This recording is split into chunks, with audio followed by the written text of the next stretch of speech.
I didn't believe the walls were alive. Not until they learned my voice.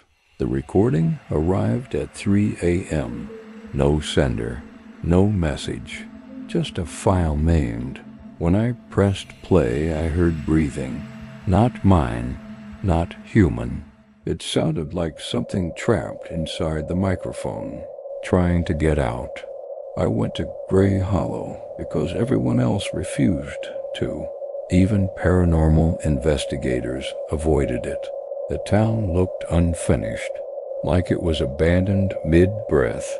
Street lights flickered without wind. Houses had windows but no reflections. The population sign didn't list a number, just a word unstable. At the motel, the clerk didn't ask for my ID. She already knew my name, don't stay awake, past 3:33. She said I laughed. She didn't. When you hear the walls breathing, she continued, don't respond. That's when I realized everyone here had heard them. At exactly 3 a.m., I woke up. The walls were moving, not cracking, not shifting, breathing. Slow, wet, deliberate. My recorder turned on by itself. From somewhere inside the wall, a voice whispered my name perfectly. I didn't answer. The wall exhaled harder. Gray Hollow used to have a psychiatric hospital. They treated patients who heard voices. No one else could. The hospital burned down. Only the underground wing survived. They sealed room 6 last, not because it was dangerous, but because it was listening. The stairs underground were covered in handprints. Some were too small to be adult. Some had 6 fingers.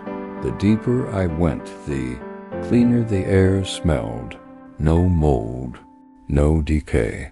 Fresh blood doesn't rot when it's still being used. Room 6 didn't have a lock. It had resistance. When I pushed the door, something pushed back. Then it let me in. The wall next to the door had words carved deeply. Say it out loud. The room was red. Not painted alive, the walls pulsed like lungs. Veins ran through them. In the center was a chair with leather restraints. The room wasn't cold, it was warm. Like standing inside something that had just eaten. Shelves lined the walls. CASSETT. Each labeled with a name. Some crossed out. Some scratched so hard the plastic cracked. I found one without a label. I pressed play. It was my voice begging. The room didn't need ghosts. It was occupied. The entity didn't show itself.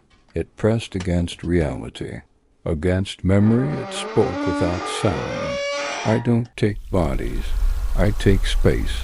I felt something move behind my eyes. My childhood memories felt edited. A blade floated into the air. The first cut was shallow. The second was precise. The third felt affectionate. Blood hit the floor and vanished into the walls. The breathing accelerated. The room was learning me say it. The walls demanded I screamed my name. The room screamed it back perfectly. My voice echoed from every direction. Then I heard myself say something I didn't remember. Thinking I understand, the pain stopped.